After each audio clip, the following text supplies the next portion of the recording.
Okay, here we go. 3 pages, one page from a different book each time. Starting with Creative Inc., the ultimate guide to running a successful freelance business. Random page. And here we go. Matt Armendariz, photographer, Long Beach, California. Matt Armendariz is driven. Starting as a grocery bagger for Whole Foods Market, he rose through the ranks and emerged 5 years later as an art director for the company's San Francisco office. All this without any design training. So it isn't surprising that Matt would then leave the company to start a new career in photography, again, an area where he had no formal training. With nothing but an obsession for food and a blog, after 18 years in the food business and 5 years as the blogger behind Matt Bites, he's worked for clients such as Palm Wonderful, Fiji Water, Bristol Farms, and Time Magazine. Incredibly, he was even invited to appear on the Martha Stewart Show to teach Martha how to make his favorite cookie recipe during an episode she devoted to blogging.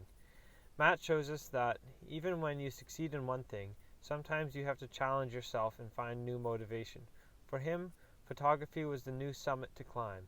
With training that was equal parts on the job and self-taught, Matt is a clear example of how far you really can go with an unstoppable go-getter attitude. How did you develop your design and photography skills on your own? As a child, I was always taking newspaper circulars and reassembling them in different formats, or creating magazine covers and from drawings and photocopying my creations for my parents. Let's just say I had an active imagination.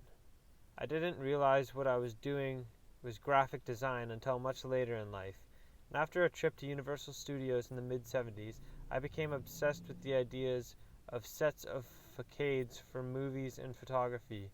I began to build things in the garage and change my room to reflect a certain location. In my early 20s, I took a job with Whole Foods Market bagging groceries. One day I hopped on an old Mac computer and used PageMaker to make some sale signs for a few departments. I quickly realized that the desktop publishing tools were exactly what I was looking for. I became their store artist.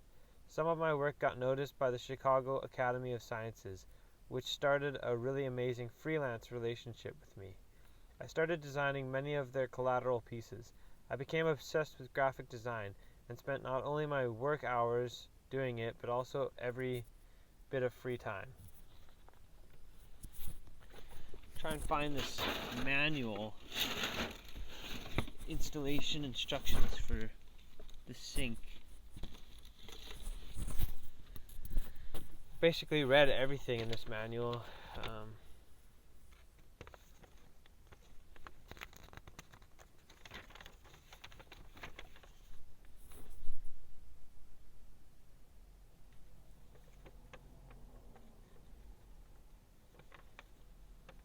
Okay, this is a bit of a stretch, but we're gonna read like the very front page with like the warranty information, table of contents,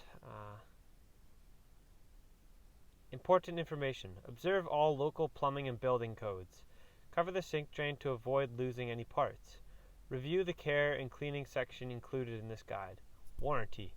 Limited lifetime warranty. Glacier Bay products are manufactured with superior quality standards and workmanship and are backed by our limited lifetime warranty. Glacier Bay products are warranted to the original consumer purchaser to be free of defects in materials or workmanship. We will replace free of charge any product or parts that proves defective. Simply return the product /part to any of the Home Depot retail locations to receive the replacement item. Proof of purchase, original sales receipt from the original consumer purchaser, must be made available for all Glacier Bay warranty claims. This warranty excludes incidental/inconsequential damages and failures due to misuse, abuse, or normal wear and tear. This warranty excludes all industrial, commercial, and business usage, whose purchasers are hereby extended a 5-year limited warranty from the date of purchase, with all other terms of this warranty applying except the duration of warranty. Some states and provinces do not allow the exclusion or limitation of incidental or consequential damages, so that above limitations may not apply to you. This warranty gives you specific legal rights, and you may also have other rights that vary from state to state and province to province. Please see a store or contact us for more details.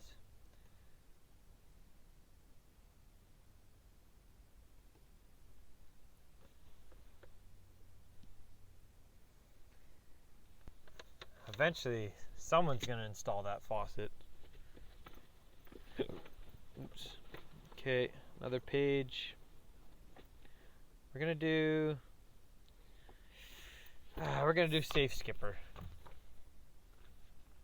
Random page.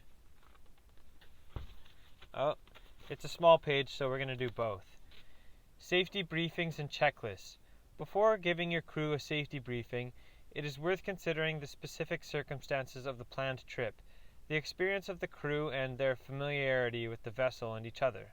If the crew already know the drill inside and out, you know each other well, then the safety briefing can be limited to a discussion of the passage plan for the day, when and how you plan to leave the berth, and watch-keeping rotas. If members of the crew do not fully understand the safety drill and do not know where the safety equipment can be found on board, then you will need to brief them on this before departure. It is a good idea to have a safety briefing checklist at hand so you can go through everything in detail. The items to cover include location of safety equipment, use of gas stoves, what to do in the event of a fire, actions for man overboard, and abandoning ship. Ensuring that at least one of the crew, in addition to yourself, can operate the radio and knows the routine for sending distress signals. Also, remember to ask the crew if any of them are on medication, and give out seasickness tablets if necessary. If you have very young or novice crew aboard, then have a quiet run-through with them and leave nothing to chance. The secret here is not to alarm inexperienced crew in any way, and to reassure them that the boat is not going to heel over and sink as soon as it leaves the harbor. Keep a positive attitude and don't dwell on the likelihood of gas explosions, but on the great time everyone is going to have out on the water.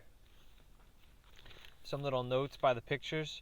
Before departing on a cruise, do a visual check of all the boat's equipment and systems, working through a checklist to make sure nothing is forgotten.